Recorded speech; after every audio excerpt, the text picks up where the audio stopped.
Welcome to Yankee Stadium.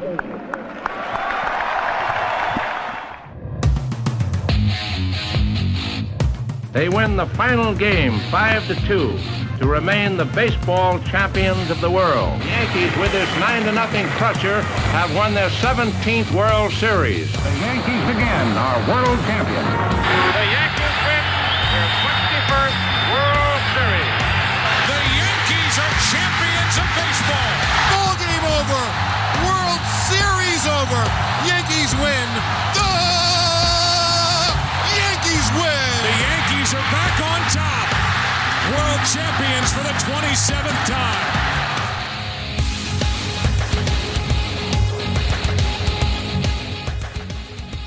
Welcome back, Yankee fans. This is episode 118 of the Chase for 28 podcast. It is spring training opening day. Games are being played. It's Friday, February 20th as we record this. My name is Chris. Here we are again for another season of Yankee baseball.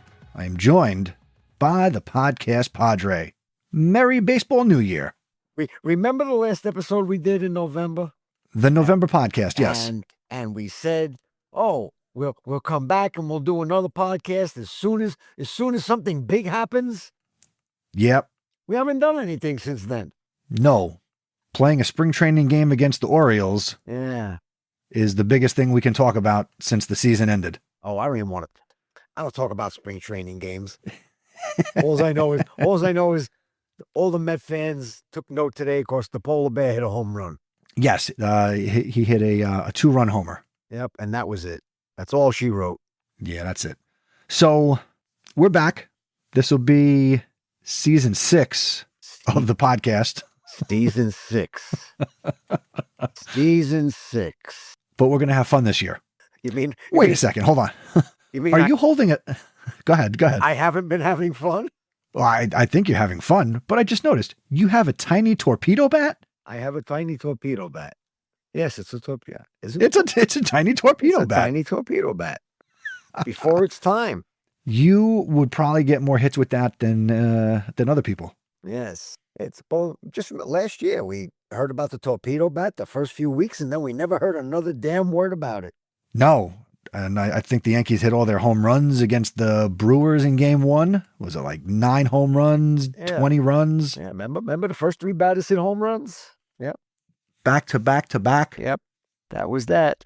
Oh, well. Here we are, 2026. All right, so we're not going to, in this spring training time, again, the games mean nothing. The stats mean nothing. So what do we want to talk about? Here we go. So, there's lots of things that people have been talking about. So why don't we start here with the Yankees running it back? Well, the pitching staff is different. So they're not running that back. They got a little bit of a turnover there. But when you look at what they're putting out on the field, it's the same thing. Yeah, right down to Paul Goldschmidt. Yeah. Which I didn't think that was going to happen. Well, I don't think you're going to see as much of Paul Goldschmidt this year as you did last year. You're going to see more of Rice. He's going to play against more lefties. I think Goldschmidt will play against the more tougher left-handers. And when the inevitable injury comes to Giancarlo, Goldschmidt will get more at-bats DHing. But other than that, it's basically the changes are going to be in the bench players. Caballero gets to start at short. I got no problem with him starting the season. Did you read the other day that the backup to him when he needs a rest is going to be McMahon, the third baseman? Yeah, that didn't make sense. That he'll play short, and Ahmed Rosario will go in and play third. What happened to Oswaldo Cabrera? Is he even going to make the team? That's true. We also heard this week, or within the last week, that Jason Dominguez will most likely start the season in AAA. Yeah, and you don't hear a word about Spencer Jones. Well, all I've heard from the people that I'm listening to and things that I'm reading is the Yankees have created this logjam themselves, and it goes back to the first thing they did in the offseason, which was make the qualifying offer to Trent Grisham. Yeah. They kept talking about, we're going to make him this offer. He's not going to accept it because he's going to go get more money. Who in God's name was going to pay him more than $22 million? I mean, P.T. Barnum said there's a sucker born every minute. And his name's Hal Steinbrenner. Yeah. Well, I don't know if he's the one who made the offer. Maybe it was Cashman. But he's the one signing the checks. But there was no way. If I was Grisham, I just had the season of my lifetime. I knew that there was nobody gonna pay me more than 20. He made $5 million last year. He got a $17 million raise. He's gonna turn that down? He would have been an idiot. Well, the way that works, would he have had to reject it and then go out on the open market? Or can you be on the open market and then decide to accept that offer? Well, I think he was on the open market. I just think with his agent, whoever his agent is, I don't think he was getting any kind of feelers of there being any interest. People may have been interested in taking him like, hey, you had a good season for the Yankees. You hit 34 home runs. You did good, but I'm not paying you more than $22 million. That might have been a shot in the dark for you. You might not come anywhere near that. I'm not taking it. I'm not paying you $25 million. Right. So the Yankees shoot themselves in the foot with that move. Now, again, that it could turn out that Trent Grisham is built for the Yankees and built for playing half his games in Yankee Stadium. And, he could have very similar output, maybe, better average. I'm not going to knock his defense because he's a good outfielder. Yeah. I mean, if he does it again, all right. If he hits over 25 home runs, I like to see a higher average from a lot of them. But but if he hits 25 to 30 home runs again and, he plays acceptable center field, of course, he's 28 years old. So, that's not old. If he could do it again, okay, fine. Then they made a good deal. But if he doesn't do it, again, wait and see. I think they did that because they weren't sure if they were going to re-sign Bellinger. They wanted him. They figured, well, if they knew they had Bellinger to go play center field, they would have never given the qualifying offer to Grisham. They would have just said, you had your good season. Now go make your money someplace else. We got Bellinger in center, and then we'll let Dominguez and Jones fight it out for left field. But once he accepted the qualifying offer and then they signed Bellinger, there's your three-man outfield. And that leaves Dominguez and Spencer Jones looking on the outside. Yeah. I mean, it's not a bad problem to have. I mean, they're going to play every day in AAA, and they didn't listen to us. That's what it comes down to, right? I mean, we had aspirations and hopes of, Bellinger playing first base, and that would free up an outfield spot for Spencer Jones to come to the major leagues if, he was ready. But that's not going to happen. No, people got to get hurt. Yeah, no, Bellinger is not going to see first base at all. There's going to have to be injuries galore. Let's face it, Rice would have to get hurt. So then you'd want Bellinger to move in because you're not going to make Goldschmidt your full-time first baseman. So Bellinger would move in to play first base. And okay, now I got an outfield spot. So now you go back down to the minor leagues. You go back to Scranton. All right, who's playing decent? Is it Dominguez or is it Jones? One of you is coming up. But that's if there's an injury. Yeah. If. But I think I said back in the November podcast, they had 94 wins with this, and that was with a terrible end of June and July. And August. I mean, let's face it, they played terrible. And they ended up with 94 wins. So I know you've mentioned, well, the Aaron Boone's team. They're going to go through that swoon. You can give arguments. All right, bring back the same team. That team won 94 games.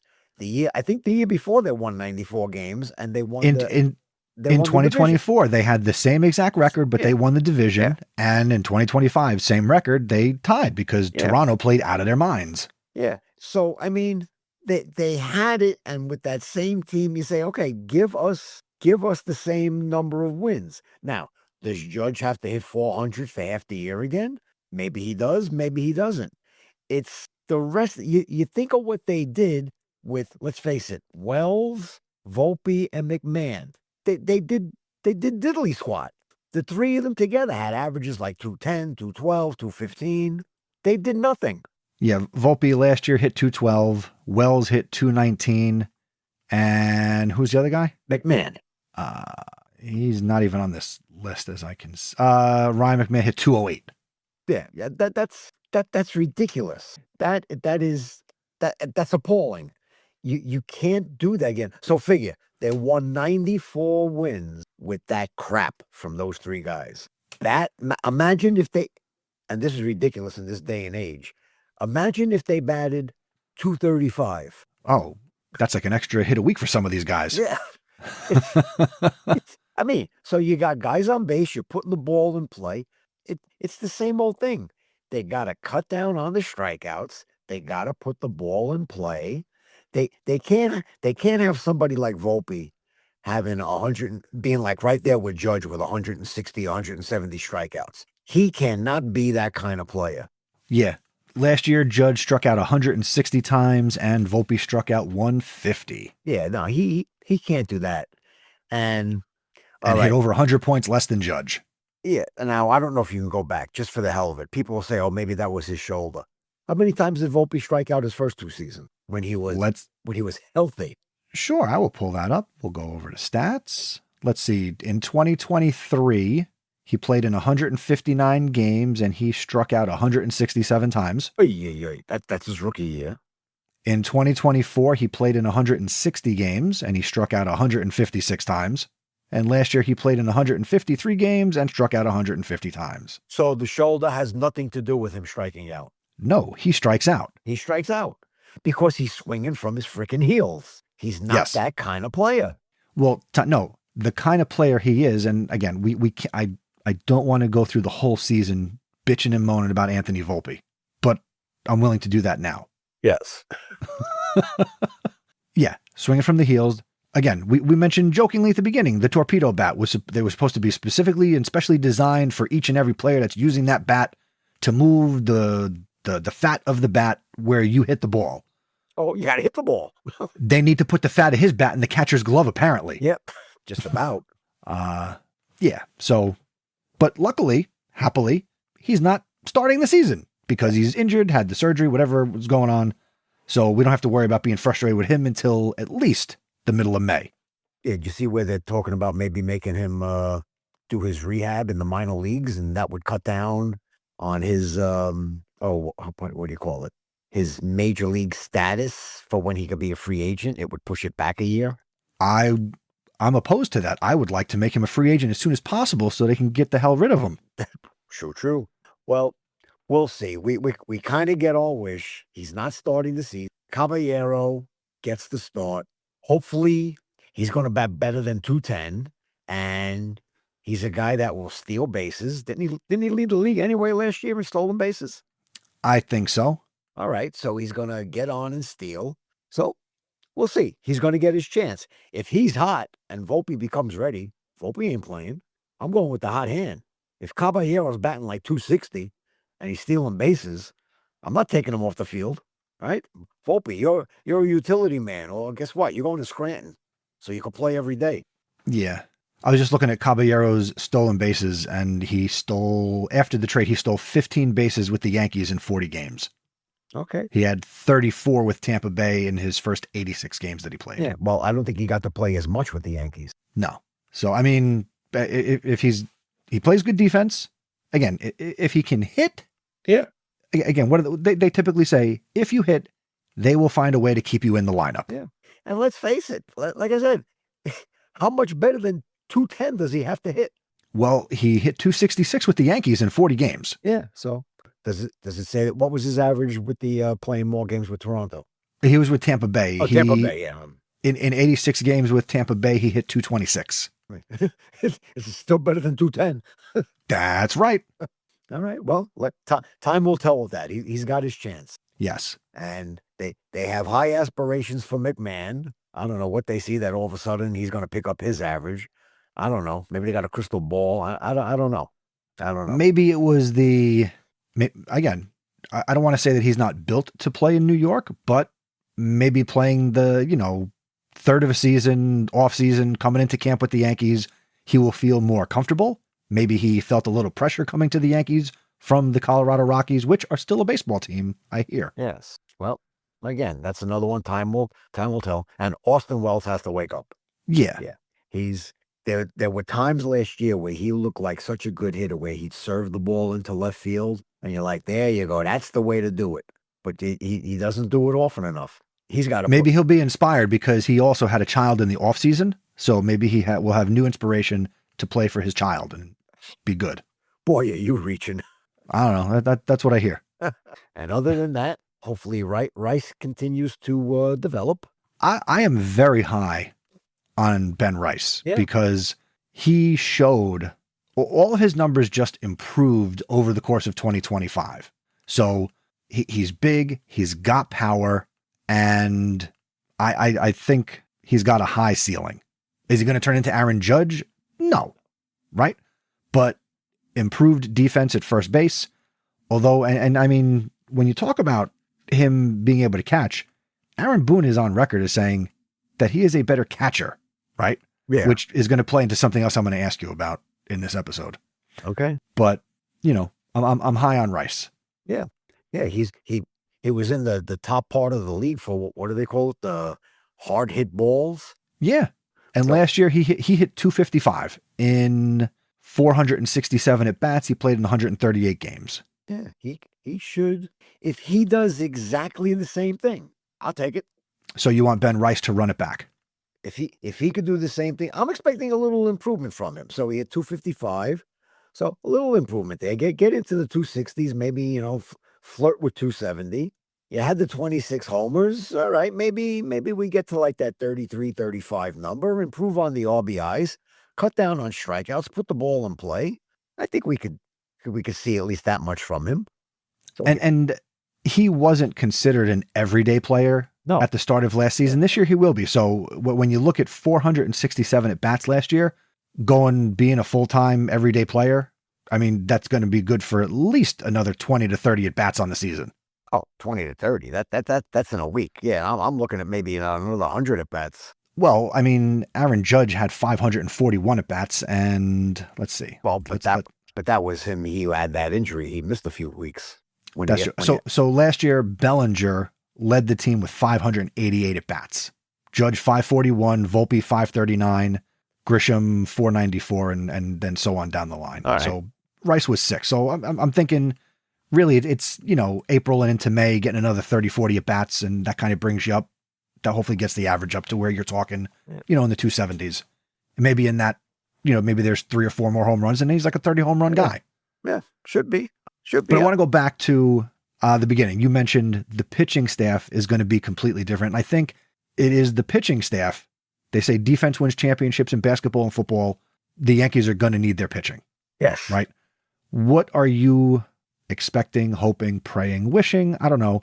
Gerrit Cole is coming back. Gerrit Cole has a new windup, I hear. What are we looking at here? I'm expecting him to be fine. He's not a young kid. He's got the savvy. He knows what he can do. They showed his first bullpen session. He was already throwing 96, 97. That's fine. He'll probably amp that up a little bit, but he's a pitcher. He's not a thrower. I think he's going to be fine. Fried's going to be Fried again. I think Rodon is over his first season jitters. So when he comes back, I would think he'd be fine. Schlittler should be fine. I mean, he's just a kid, so you don't know what to expect from him. Right. So hopefully he's fine. And then you still got Warren, you still got Heel. Clark Schmidt will be back later. Clark Schmidt, you're not going to see him till the end of the season if you see him at all, because he had his Tommy John surgery the middle of the season. So I don't know if we even see him this year. And if we do, I think he's maybe a guy out of the bullpen. That would make sense. Yeah, because if they got all these other guys, unless somebody gets hurt, they don't need him to be a starter. And if he can throw, hey, come out, give me an inning out of the bullpen. That's fine. Could always use that. Real quick, speaking of Clark Schmidt, happy birthday, Clark Schmidt. He is 30 today. Today is his birthday, February 20th. Okay. All right. And then I'm reading real quick an article here on NJ.com. Obviously, today's his birthday. He's hoping to get back on the mound near the tail end of spring training and work his way back to the big leagues in the second half of the season. Oh, that's soon. All right. End of spring training, doing it. All right. You know what I saw an article today that I did not like. It goes like against things I brought up before. Okay. About our little second baseman, Jazz Chisholm. Right. He thinks, look, Jazz. Yeah, Jazz Chisholm. He thinks, the article said, look out Shohei Ohtani. Because Jazz Chisholm thinks he can be, remember, he was a 30-30 guy, and there was talk about him being a 40-40 guy. Yeah. He thinks he can be a 50-50 guy. Let's see. MLB.com. Look out, Ohtani. Jazz aiming to join ultra exclusive 50-50 company. Jesus Christ. Oh, he's already swinging from the heels and missing him. Now he's going to go for 50 home runs. Here's what he said yesterday. Quote, I just can't help but get that gut feeling. It's going to be an amazing year, especially with Judge pushing me ever since I've gotten here. I feel like I've matured a lot in the game just from watching him and his at-bats every day, watching the way he goes about it. That's how I'm going to try to go about it every day. And I feel like I have been this offseason. So that's why I feel like my year is going to be so magical because I'm following that guy. Oh, I'm getting a headache. I'm going to have an aneurysm. And then Judge says, quote, he's just a complete athlete. He's a guy that can dictate a game with one swing or even one play on defense. Don't tell him that. All right, defense, I'll give it to you. He's a good defensive second baseman. Yes. But let's face it, there were times, I still remember, don't ask me what the game was or when. I just remember there was one time where the infield like shifted over as much as they can nowadays. And he just took an outside pitch and put it right through the vacant shortstop hole. And I'm like, there you go, you dumb. Like children are listening. I'm like, there you go. I'm not telling you to do it all the time, but there are times you're leading off an inning. You know the way the count is. All right, maybe they're going to go outside. Hit it the other way. Just hit that little looper into left, maybe down the line. Maybe you get a double out of it. And just go with it. Get a few extra hits during the year. Stop swinging from your heels. You almost want the Yankees to do what Toronto did all season and to them in the ALDS, which was everybody in the lineup, top to bottom, tough outs. Put the ball productive in outs. play. Put the ball in play. Yes, right? That's all. That's the way I'd be managing the team. Put the ball in play. I wouldn't be caring about so much about you. My mind says you're going to hit your home runs. I don't have to hit 240 home runs as a team. Let me get hits. Let me steal bases. Let me single and double, hit the ball from line to line, up the alley. Let me make the other team miserable that everybody on my team is hitting the ball. I don't know. I'm talking from the past here. Yeah, the Yankees led Major League Baseball last year with 274 home runs. And you know how many World Series rings that led up to last year? Zippo. None. Zippo. We're still here. That's how many it led to. Yeah. But so hey, guess what? What? In 2024, the Yankees led the league in home runs with 237. Guess how many World Series they won? 0. Yeah. Add up how many they've hit since from 2010 on. It doesn't matter. It doesn't matter. I mean, I think Judge is still capable. What is it? He's turning 34 this April. I think we're still going to see around the 50 home runs from him, barring any injuries or anything. Is he going to hit 330 again? I don't know, but he'll hit good. I don't think we're going to see him hit 210. But again, is he going to be like? I worry. Is he going to be like another Don Mattingly that he plays his whole career and he never gets to get that World Series ring? Although he did get to play in the World Series. It's not his fault. He dropped the ball. It's not his fault he dropped the ball. Yes, it is his fault. Yes, it is his fault he dropped the ball. It is his fault. Literally. Yes. Yeah, so he turns 34 at the end of April. His birthday is April 26th. Yep. Let's be honest. Realistically, he's probably peak in his prime at 34. I mean, he's got 5 years left On his contract, right? I'm just saying, I'm just going to say in general, right? Yeah. In 5 years, he'll be 39. I think that's the end of his contract. I don't have his contract up. Yeah, I'm pretty sure his contract. Well, it's either 39 or 40. So you're right at the end of his contract. I think he will. I got it right here. His contract. He signed a 9-year, $360 million contract in 2022, and it runs through the 2031 season. Okay, So he is under contract with the Yankees through his age 39 season. Okay, so he's a guy that he will be a productive player till the end of his contract. Provided he doesn't get hurt, you're Yes. correct. I believe that. Now, is he going to be hitting at the age of 39? Is he going to be hitting 60 home runs? I would gladly take it. I don't expect it, but if he's hitting 35 home runs in his age 39 season, more power to him. But we'll see. I'll worry about that. So help me. If we're still doing a search for chase for 28, then I'm leaving. All right, you heard it here first. The Podcast Padre is going to stay with us as long as Aaron Judge is a Yankee. There you go. And if there are no World Series, he's out. Yes. Hey, you haven't talked about our other guy. My favorite player is ready for the season. Giancarlo Stanton. He's ready. I saw a video on social media today that was poking fun at him. It said, Giancarlo Stanton is ramping up. He's sprinting. In the timeout, don't get excited. In the video, they must have been doing like PFPs. He was, as you and I would, he was jogging to first base. But they said in the video, he's sprinting. That is a sprint for him. Yeah. Well, remember that game we went to against Atlanta? Not last season, the season before? Yeah. Remember that one? He doubled off the center field wall? And they almost had to send an ambulance out for him. Yes. Now, he just turned 36, so this is his age 36 season. Okay. Again. All right. Let's say for the first time in years, he makes it through a season without getting hurt. What would you expect out of him? I would, if I'm going to look back historically, I would like to see what he did in 2018 as a healthy ball player. What year was that? Was that his first year with the Yankees? That was his first year with the Yankees, which statistically is his best year with the Yankees, where I think he hit 30. Ready? I'm going to give you a guess. I think he hit 38 home runs. 38 home runs, 100 RBIs. Okay. So do you think... And he hit 266. Do you think he's capable of that in his age 36 season? 8 years later. If he's healthy and all he has to worry about is being a designated hitter when he's in the lineup, I think so. I think he's a professional. He's a good ball player. Well, I'll give it to you because last year, in half a season, he hit 24 home runs. If he played the whole year, because, they're not going to play him every day, even if he's healthy. They're going to make him rest. But Aaron Boone said, I could see putting him in the outfield a couple of times this year. Don't. I wouldn't put him out there. Don't. Make it ceremonial. I'd have to be so old-timers. He could go play out there with the old-timers. Yeah. They would have to be...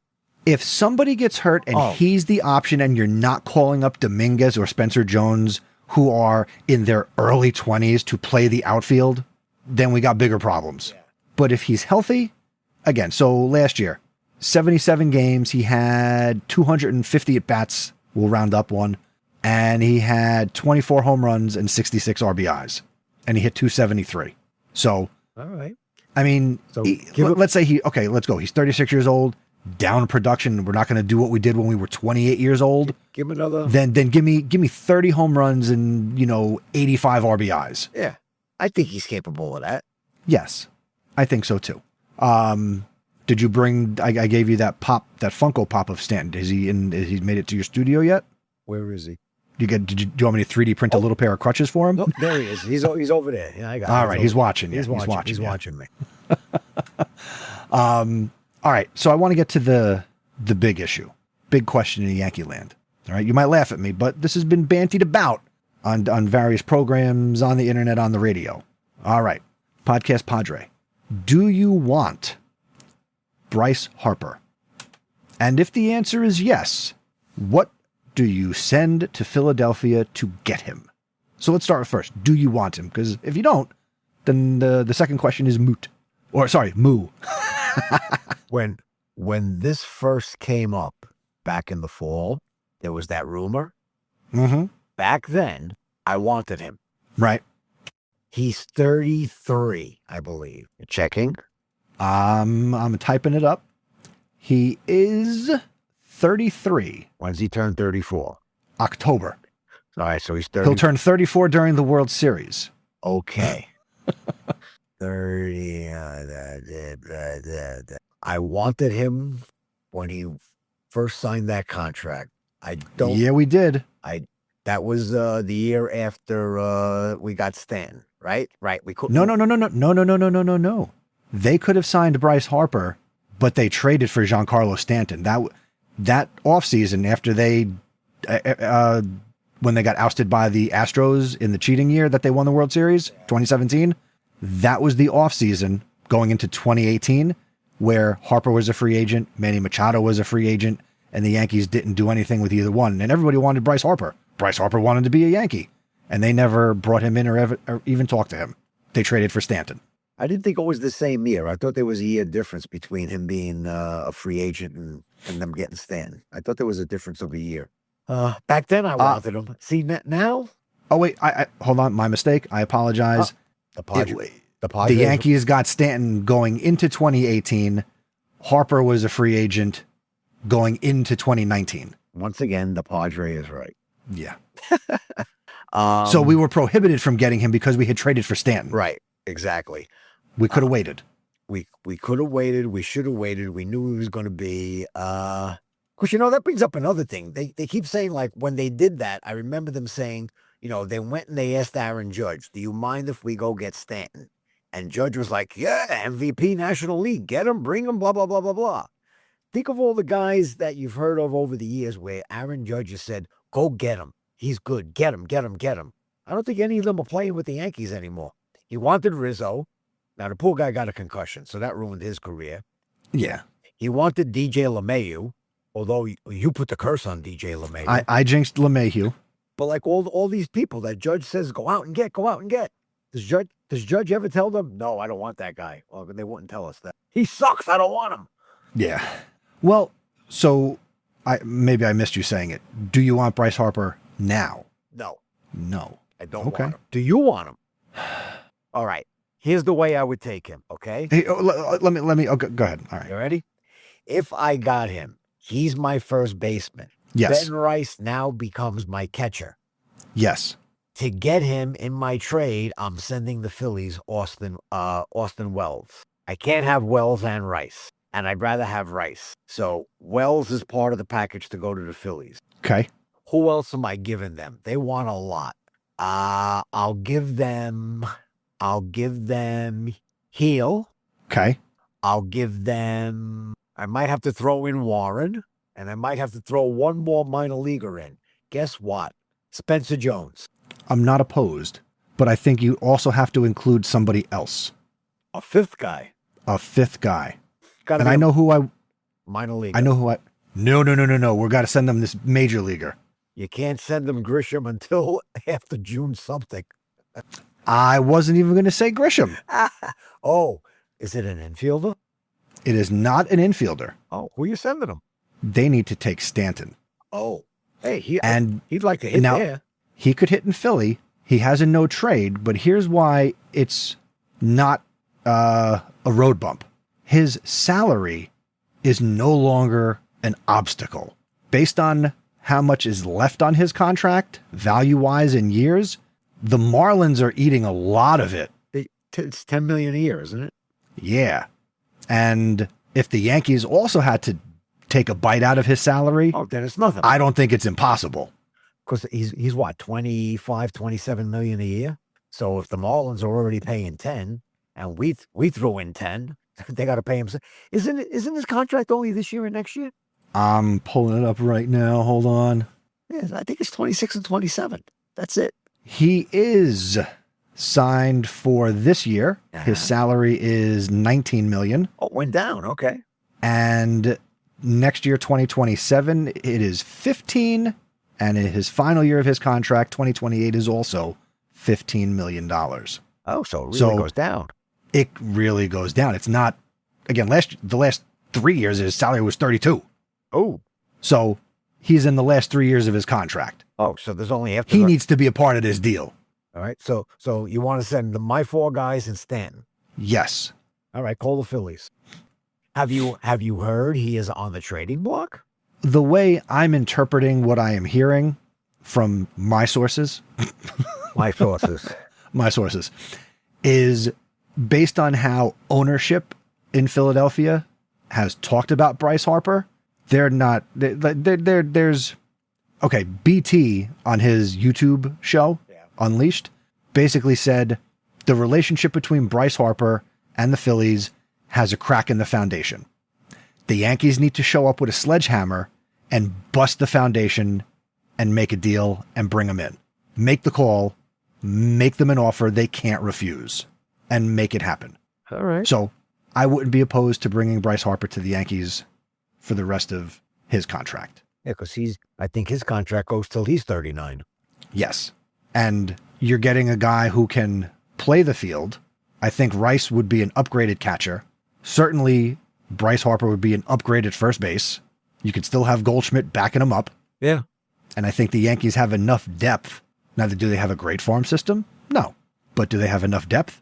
Yes. Keep hearing about all these kids. Well, you see the video the other day? If I pronounce his name correctly, Lagrange, whatever. Yes, who will most likely be at Somerset this year, or was at Somerset last year, top Yankee pitching prospect, throwing gas. Yeah.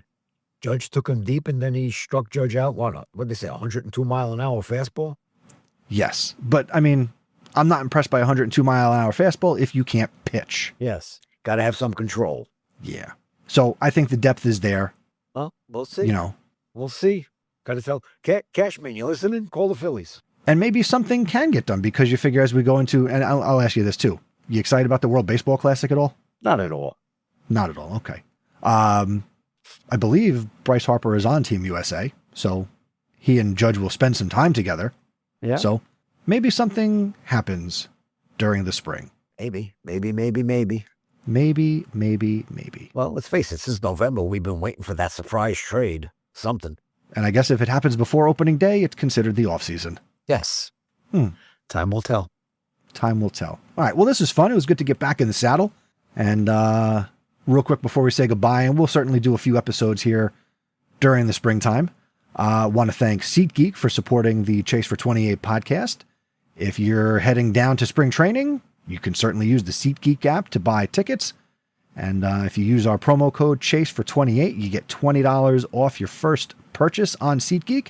So go to chasefor28.com/SeatGeek.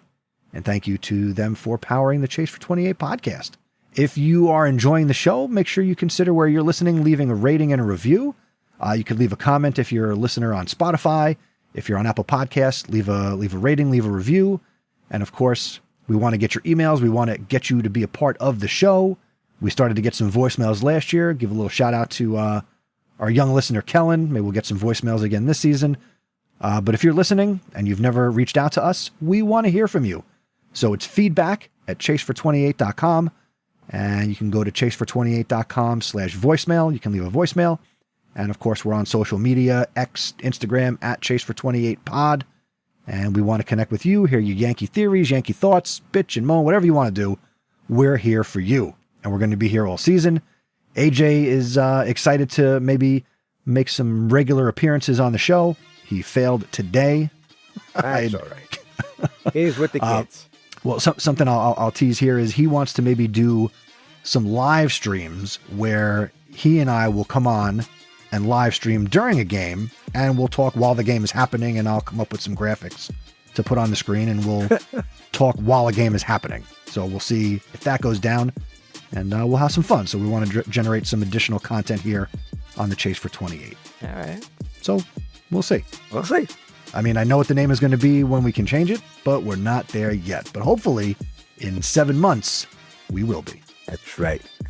And I want, if they're going to win, don't you want it to be against the Dodgers? I thought you'd want them to beat the Reds. That's right. But yeah, they need to take out the Dodgers.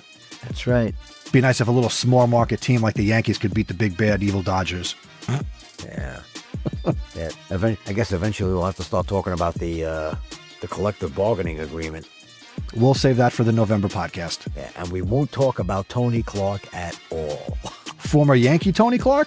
Former Yankee Tony Clark. There you go. All right. If you're curious, Google Tony Clark. Let the internet tell the story. Yep. All right. He's the Podcast Padre. I'm still Chris, and we will be back later in the spring. Thanks for listening, everybody. Goodbye.